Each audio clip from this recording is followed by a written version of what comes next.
Selamat datang di Beetle Channel, semoga kita bahagia. Jangan lupa subscribe, like, komen dan share agar channel ini semakin berkembang. Terima kasih. Pembalasan dendam, Bab 1. Di jalan raya, sebuah mobil sport berwarna perak sedang melaju kencang. Wajah Ginanita Adiwijaya pucat saat dia meringkuk di kursi belakang dengan panik. Dia mengenakan piyama merah cerah, dan ada cupang yang mengejutkan di bawah kerahnya yang sedikit berantakan. Dia seperti mangsa yang baru saja melarikan diri dari sarang harimau, pupil matanya masih gemetar karena shock. Orang yang mengemudi adalah cinta pertamanya, Arya Gandawangsa. Duduk di sampingnya adalah sahabatnya, Laksmi Bamanatara, yang tumbuh bersamanya. Hanya mereka berdua yang bisa dia percayai di dunia ini. Begitu mereka sampai di bandara, Arya Gandawangsa akan membawanya ke luar negeri, dan mereka akan menyingkirkan iblis yang bernama Maheswara Manggala selamanya. Namun, dia masih tidak bisa melupakan kejadian tadi malam. Maheswara Manggala merobek piyamanya dan mengikatnya ke tempat tidur dengan tali. Tidak peduli seberapa banyak dia menangis dan berteriak, dia terus menyerangnya dengan acuh tak acuh. Dia seperti serigala maniak yang tidak bisa berhenti lagi setelah mencium bau darah. Mereka sudah menjadi suami istri yang telah menandatangani perjanjian pernikahan untuk mengurus urusan mereka sendiri selama 3 tahun. Ginanita Adiwijaya terkejut dan terperangah karena dia tiba-tiba melewati batas dengan begitu brutal. Laksmi Bamanatara mengatakan bahwa ini adalah upaya Maheswara Manggala untuk menyingkirkan Ginanita Adiwijaya sepenuhnya setelah menelan keluarga Adiwijaya. Kematian karena permainan SM yang berlebihan. Itu adalah pernyataan yang sangat lucu yang juga bisa menarik perhatian orang. Ketika tiba waktunya bagi mereka untuk menyelidiki, mereka hanya akan berpikir bahwa Ginanita Adiwijaya memiliki jimat yang unik dan bahkan menutup kasusnya dengan tergesa-gesa untuk menutupi skandal keluarganya. Berdasarkan pemahaman Ginanita Adiwijaya tentang Maheswara Manggala, dia adalah orang yang jahat, licik, dan kejam yang mampu melakukan hal seperti itu. Dia hanya bisa melarikan diri. Itulah sebabnya Laksmi Bamanatara membawakan obat yang melumpuhkan hari ini dan membantunya melumpuhkan Maheswara Manggala. Begitulah cara dia berhasil melarikan diri dari villa keluarga Manggala. Semuanya akan baik-baik saja selama dia bisa meninggalkan negara itu. Dia akan melarikan diri dari tempat ini dan memulai hal baru dengan Arya Gandawangsa.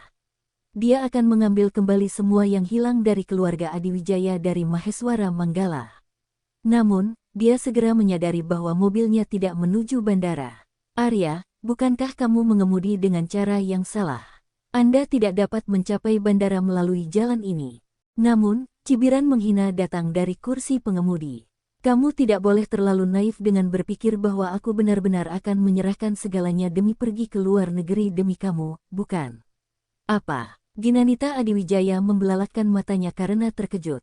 Dia tidak percaya bahwa kata-kata dingin dan tidak berperasaan seperti itu datang dari Arya Gandawangsa, seorang pria yang selalu berbakti padanya.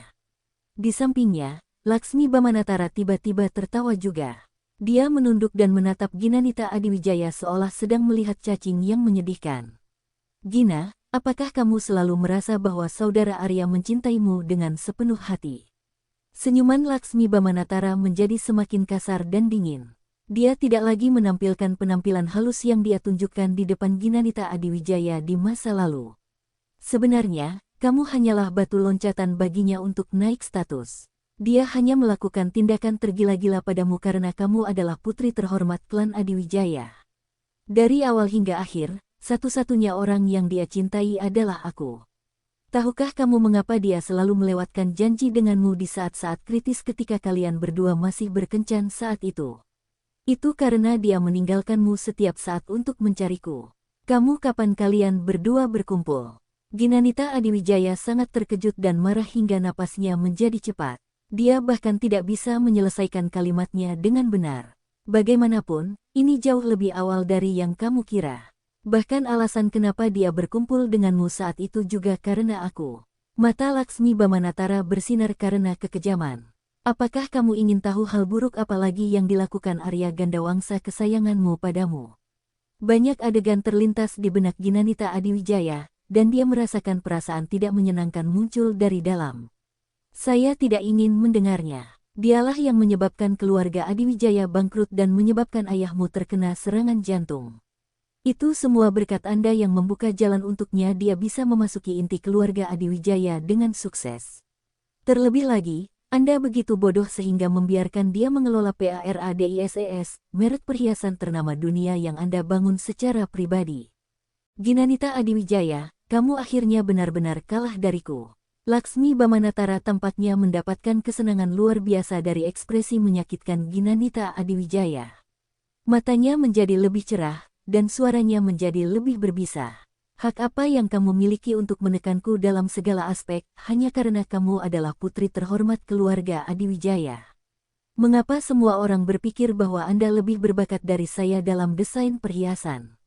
Ratu Perhiasan, kamu tidak layak. Ketika Ginanita Adiwijaya mendengar ini, dia sangat marah hingga dia tertawa.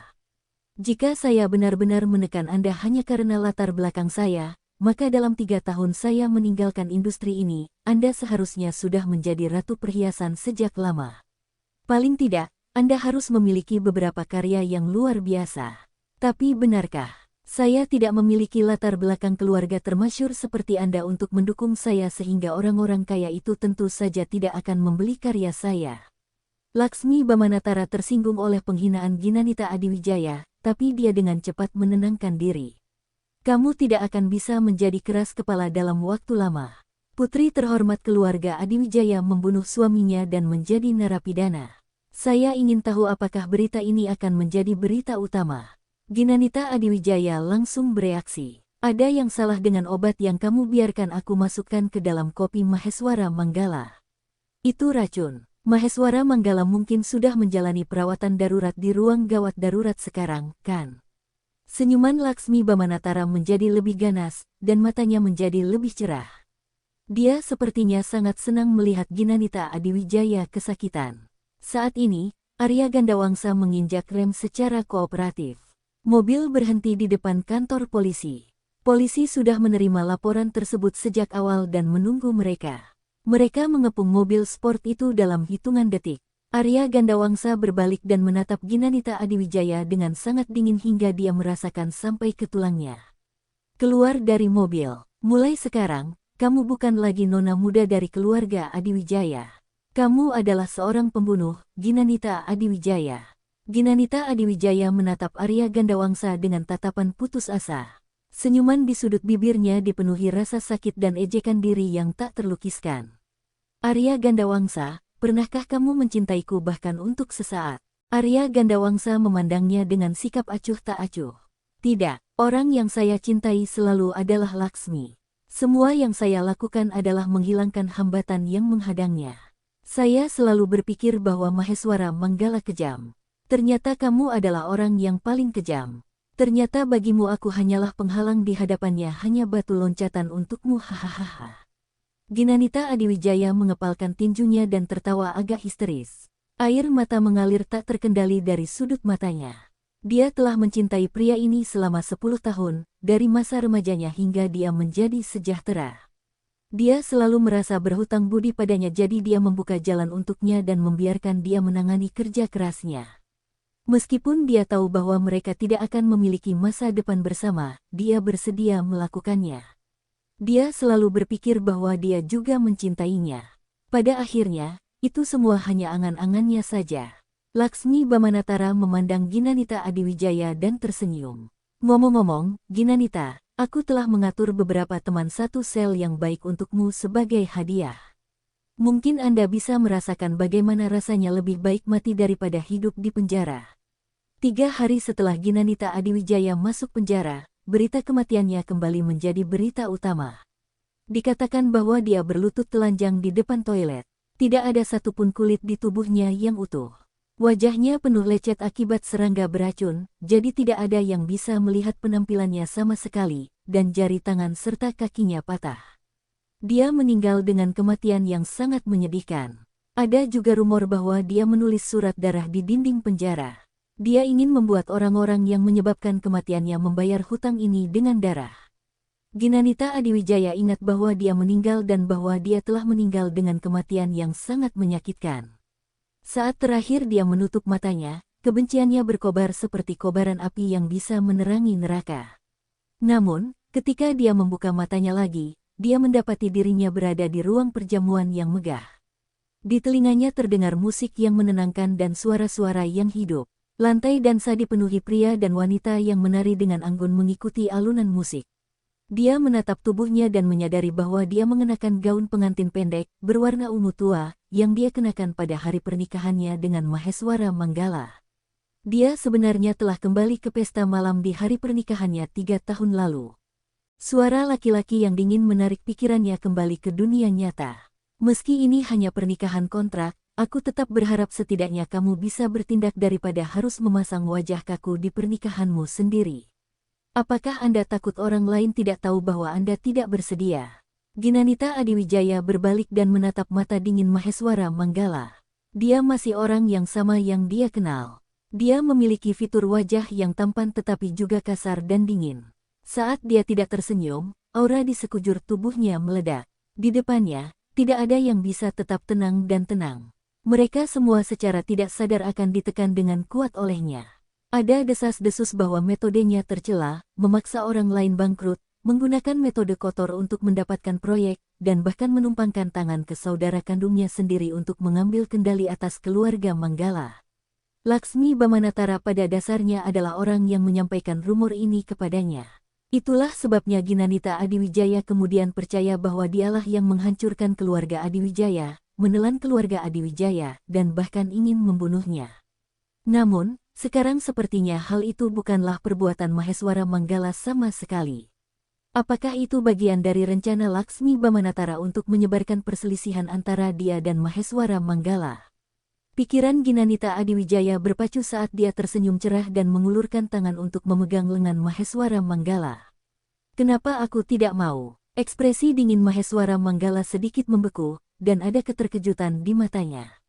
Jarang sekali wanita ini tersenyum seperti ini di hadapannya. Dia sebelumnya bertindak seolah-olah setiap kali dia berdiri di sampingnya, itu adalah siksaan. Kenapa dia tampak seperti orang yang berbeda? Saya sangat bersedia bekerja sama dalam tindakan ini dengan Tuan Muda Manggala untuk mendapatkan investasi sebesar itu bagi keluarga Adiwijaya, lanjut Ginanita Adiwijaya. Namun, wajah Maheswara Manggala langsung menjadi gelap. Dia meliriknya dengan dingin dan mendorong tangannya. Pergilah, dia mengucapkan kata-kata ini dengan kaku. Ginanita Adiwijaya sepertinya sudah terbiasa dengan suasana hatinya yang berubah-ubah dan menghela nafas. Tuan Muda Manggala memang sulit untuk dipuaskan. Saya tidak bisa tidak bekerja sama, tetapi saya juga tidak bisa terlalu kooperatif. Namun, inilah Maheswara Manggala yang dia kenal. Dia selalu memperlakukannya dengan wajah dingin seolah dia berhutang beberapa ratus juta dolar padanya. Maheswara Manggala malam itu seperti mimpi buruk. Dia tidak tahu apa yang memicunya, tapi dia tahu itu bukan keadaan normalnya.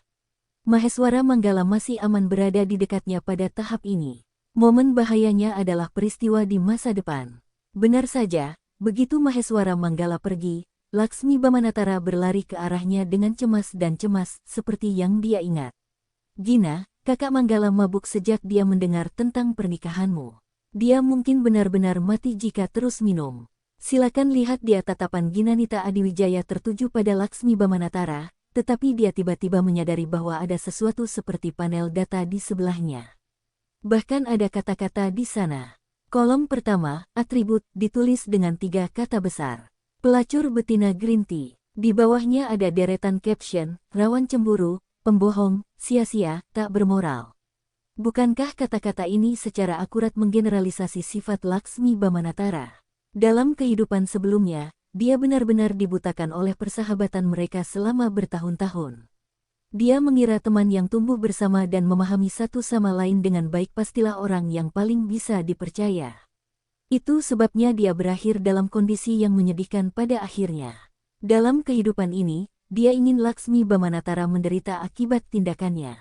Terlebih lagi, dalam kehidupan ini, surga sebenarnya telah memberinya sepasang mata yang dapat melihat sifat asli seseorang. Sepertinya surga pun ingin membantunya membalas dendam. Ginanita Adiwijaya tersenyum gembira dan berpura-pura khawatir. Di mana dia sekarang? Laksmi Bamanatara berhenti sejenak sebelum berkata dengan ragu-ragu, dia meminta saya memesankan kamar untuknya di hotel ini. Dia mengatakan bahwa, Meskipun dia tidak menerima undangan dan tidak dapat menghadiri upacaranya, dia akan tetap berada di sisimu dan mengirimmu untuk menikah. Di kehidupan sebelumnya, ketika Ginanita Adiwijaya mendengar kata-kata ini, dia sangat tersentuh hingga hampir menangis. Kini, dia hanya merasa mual. Sungguh menyia-nyiakan bakat kedua orang ini jika tidak menjadi aktor dan mengincar Oscar. Namun, karena mereka sangat pandai berakting, dia akan menuruti akting mereka sampai akhir. Tapi, semua orang dari keluarga Manggala sedang mengawasiku sekarang jadi aku benar-benar tidak bisa pergi. Mengapa kita tidak melakukan ini, Laksmi? Anda dapat membantu saya melihat situasi Manggala dan merawatnya dengan baik. Saya akan bergegas ketika saya menemukan kesempatan. Laksmi Bamanatara berhenti sebelum mengangguk. Baiklah, nomor kamarnya 1601. Beritahu aku kalau kamu sudah tiba. Ginanita mengangguk. Pergilah dengan cepat. Saya khawatir dia akan melakukan sesuatu yang bodoh untuk saya. Laksmi Bamanatara tampaknya masih ragu-ragu, tetapi setelah beberapa saat ragu, dia masih mengingatkan Ginanita Adiwijaya, kamu harus datang, oke. Kemudian, dia berjalan pergi tetapi terus berbalik untuk melihatnya. Dalam kehidupan sebelumnya, Laksmi Bamanatara menggunakan alasan ini untuk mengelabui Ginanita Adiwijaya agar diam-diam mengganti gaun pengantinnya saat jamuan malam, dan dia memasuki kamar 1601 dengan mengenakan pakaian kasual. Di kamar hotel, dia melihat Arya Gandawangsa yang mabuk dan hatinya sangat sakit. Dia ingin mengirimnya ke rumah sakit, tetapi Arya Gandawangsa berpura-pura mabuk dan memeluknya. Tepat pada saat ini, orang-orang dari keluarga Manggala dan Adiwijaya tiba di lokasi kejadian. Kebetulan, persinahan antara Ginanita Adiwijaya dan Arya Gandawangsa. Selain itu, wartawan mengambil foto dan menyebarkan berita. Sejak saat itu, Ginanita Adiwijaya dicap sebagai wanita menikah dengan moral yang longgar. Dia pergi ke hotel untuk mengadakan pertemuan rahasia dengan mantan pacarnya di pesta pernikahannya sendiri. Reputasi Ginanita Adiwijaya hancur dalam semalam. Semua orang awalnya mengira Maheswara Manggala akan membatalkan pertunangannya. Namun, yang mengejutkan mereka, Maheswara Manggala tampaknya tidak peduli. Bagaimanapun, dia menikahinya demi keuntungan persatuan keluarga mereka. Lagi pula dia tidak mencintainya jadi dia tidak akan mengambil hati apapun yang dia lakukan seperti melampaui batasnya. Sekarang, dia akan memberi mereka rasa obat mereka sendiri. Pupil matanya berputar, dan pandangannya tertuju ke samping, pada Harini Manggala, sepupu kecil Ginanita Adiwijaya, yang sedang tertawa bersama teman-temannya. Panel karakteristik Harini Manggala muncul dengan sangat cepat. Atribut, gadis lugas, catatan tambahan, tegak, penuh gairah, dan suka bergosip. Ini adalah megafon yang cukup sempurna. Ginanita Adiwijaya berjalan menuju Harini Manggala, menundukkan kepalanya, dan berbisik ke telinganya, Mingyan, aku butuh bantuanmu untuk sesuatu. Harini Manggala memandang Ginanita Adiwijaya dengan bingung. Bagaimana saya bisa membantu? Kakak laki-lakiku selalu berkata bahwa aku tidak berguna. Itu memang sesuatu yang kakak kandungnya akan katakan. Ginanita Adiwijaya terbatuk ringan dan berkata, ini hanya masalah kecil. Saya punya teman yang merasa tidak enak badan dan pergi ke atas untuk beristirahat. Aku ingin meminta seseorang mengirimkan obat, tapi dia tidak membalas panggilan atau pesanku. Saya khawatir dia sudah pingsan, tetapi karena ada orang di dalam kamar, petugas tidak berani membuka pintu. Kamu dari keluarga Adiwijaya jadi kamu seharusnya bisa mendapatkan kartu kamar untuk membuka pintu, kan? Harini Manggala mengangguk dengan polos. Ini hanya masalah kecil. Beritahu saya nama teman Anda, dan saya akan membantu Anda melihatnya. Laksmi Bamanatara, kamar 1601. Oke, bawalah 2 orang lagi bersamamu. Jika dia benar-benar sakit parah, bolehkah saya menyusahkan Anda untuk membantu saya mengirimnya ke rumah sakit? Harini Manggala menepuk dadanya dengan antusias, serahkan padaku. Ginanita Adiwijaya hanya tersenyum penuh arti saat dia melihat Harini Manggala masuk ke dalam lift. Dia menyesap anggur merah di gelasnya. Dia masih ingat bagaimana dia pergi mencari Arya Gandawangsa di kehidupan sebelumnya.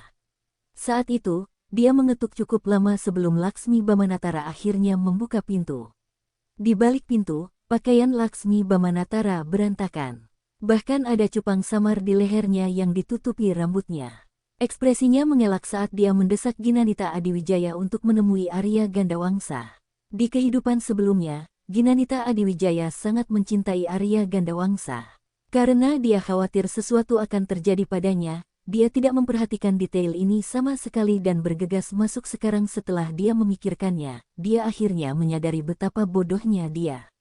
Sebelum dia tiba, siapa yang tahu betapa intimnya Laksmi Bamanatara dan Arya Gandawangsa di dalam ruangan. Hehe, mereka benar-benar telah melemparkan hatinya ke bawah kaki mereka dan menginjak-injaknya. Mereka bahkan tidak berusaha menahan diri pada saat seperti itu, mereka begitu sombong hingga membuat orang ingin muntah. Namun, kali ini, Ginanita Adiwijaya bisa mengagumi pertunjukan mereka dengan baik. Memikirkan hal ini, Ginanita Adiwijaya meletakkan anggur merah dan bersiap untuk berganti pakaian menjadi sesuatu yang lebih nyaman di ruang ganti. Akan terlalu mencolok jika dia pergi menonton pertunjukan dengan pakaian ini. Dia tidak mungkin mencuri perhatian dari dua aktor yang baik. Namun, ketika dia membuka pintu ruang ganti, dia menemukan Maheswara Manggala sedang duduk di sofa dengan kaki bersilang dan sebatang rokok di antara jari-jarinya. Mata dinginnya tersembunyi di balik asap. Ginanita tercengang. Ini tidak terjadi pada kehidupan sebelumnya. Selain itu, dia baru menyadari bahwa Maheswara Manggala adalah satu-satunya orang yang tidak memiliki panel atribut di antara semua orang yang dia lihat setelah kelahirannya kembali. Apakah ini bug? Sebenarnya tidak ada data tentang orang berbahaya seperti itu. Ginanita Adiwijaya menekan rasa panik itu dan bertanya dengan tenang, "Tuan Muda Manggala, mengapa kamu ada di sini?" Maheswara Manggala mematikan rokoknya, berdiri dari sofa, dan berjalan menuju Ginanita Adiwijaya.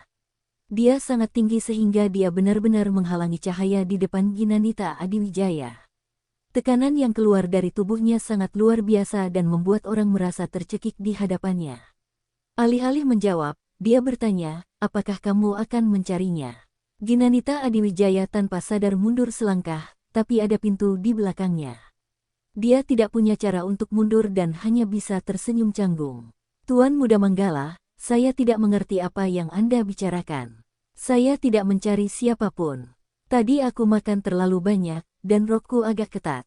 Saya ingin berganti pakaian menjadi sesuatu yang lebih nyaman." Ginanita Adiwijaya menepuk perutnya yang agak membuncit, yang memang bulat. Sebelum meninggal di kehidupan sebelumnya, dia telah disiksa oleh teman satu selnya selama 3 hari dan tidak pernah makan enak. Karena dia harus hidup kembali, bukankah seharusnya dia makan sampai kenyang? Maheswara Manggala sedikit mengernyit, sepertinya mencoba mencari tahu seberapa dapat dipercaya kata-katanya.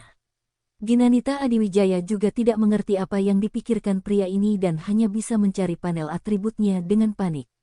Namun, tidak peduli seberapa banyak dia mengedipkan matanya, dashboardnya tidak muncul.